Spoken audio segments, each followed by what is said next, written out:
for the last couple of days here after Todd Monken took the Browns head coaching job.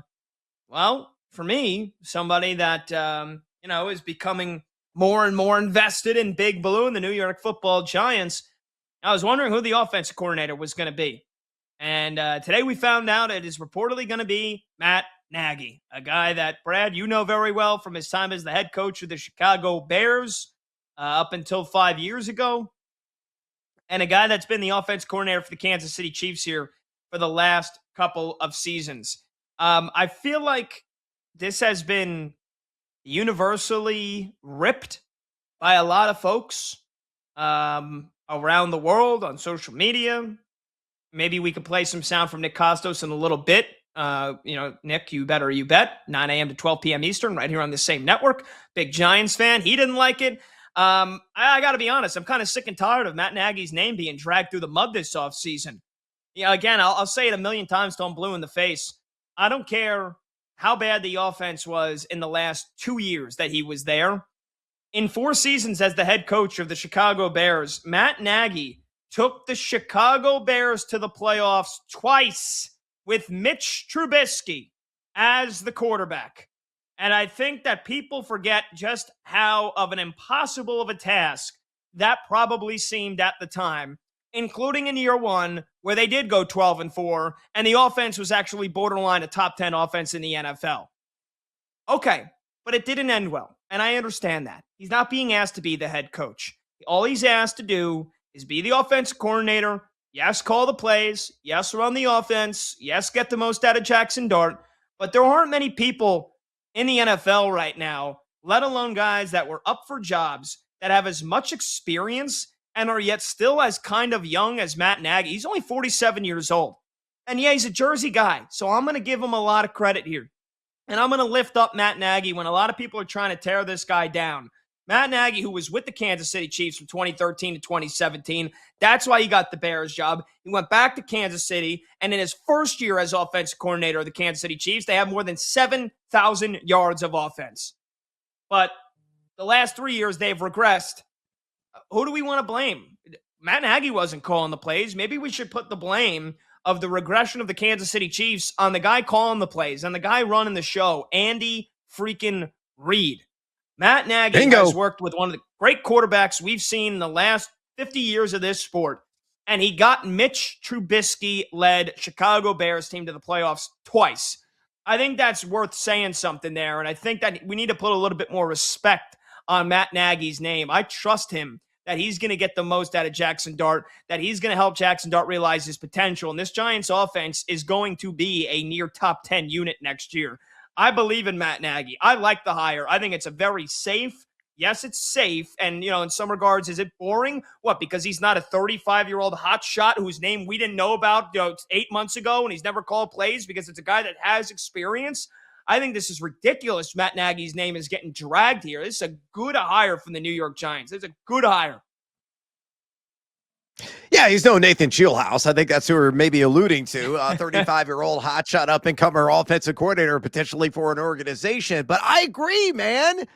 Look, I am a diehard Chicago Bears fan. Have I said unworthy, unsightly things about Matt Nagy in the midst of friends and family? Yes, fully admit it. A lot of 4-letter words have flown out of my mouth in regards to the teams that he used to coach there in the Windy City. But we got to remember, his first year in Chicago in 2018, that offense was humming.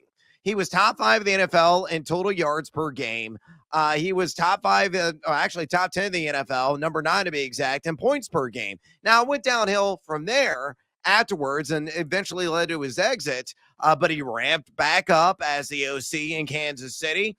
In 2023, that Kansas City team, number 7 in the NFL in total yards, and number 15 in total points. Now, they were largely mediocre in back-to-back years, but that is also systematic of a lot of the players getting injured and things that were out of his control. And yeah, you might say, well, he still had Patrick Mahomes. He still had Travis Kelce up until this season playing at a prime level. That's all true. But of course, he had the Rashee Rice incident, the fallout there, the injury setbacks that accompanied him. The lack of wide receiver options this organization had a couple of years ago. The ground game has been in flux. It ain't all on Matt Nagy. Like, this is a fine hire. I think it's an upside hire because of the key word, the imperative word that you threw out, experience. And he was a guy that was involved in a lot of these head coaching vacancy conversations. He interviewed for the Tennessee Titans job and a couple others, was passed up. But, it's between him and, say, like a Cliff Kingsbury type. Who would you rather have as your offensive coordinator in the Big Apple with a young, a fast-rising, star-caliber quarterback in Jackson Dart, getting Malik Neighbors back, getting Cam Scatterbo back coming off injury? Nagy's like one of maybe 2 or 3 guys at the top of that list. So, bravo! Well done, New York Giants. Well done, Harbaugh and company. I think they're amassing the right coaching staff to get the most out of their players.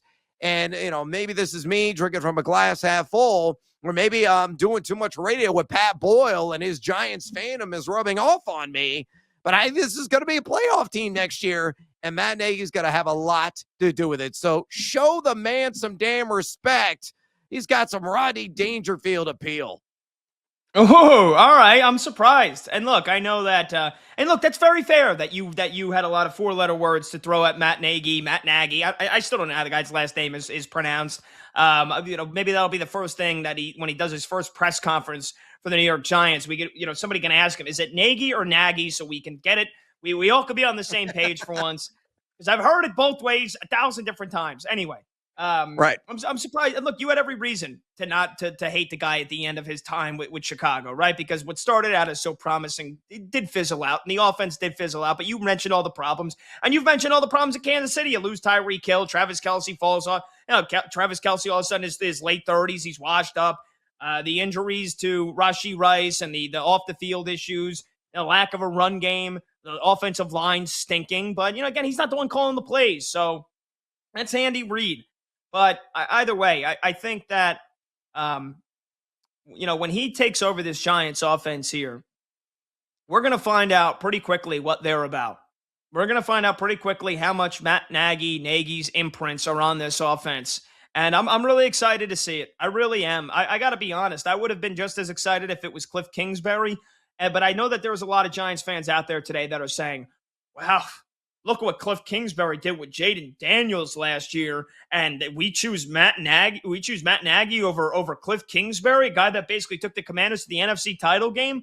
Think about how everything went right for Washington last year. All the one score wins they had, all the 2-point conversions and the 4th down conversions they had go their way, and how healthy they were, the Hail Mary, and how easy their schedule was. Let's also not forget Cliff Kingsbury is infamous for being a guy that starts out great whenever he's a head coach or an offensive coordinator and fizzles hard in the second half of seasons. He did it at Texas Tech. He did it with the Arizona Cardinals and Kyler Murray. It cost him his job. Who's to say that wouldn't happen again? That he blows everybody's nips off for the first 8 games of a season, and everybody figures out his offense once again, and Jackson Dart regresses, and Malik Neighbors isn't getting open, and everybody's calling for Cliff Kingsbury's head. That could have very well happened. So I like the hire just like you.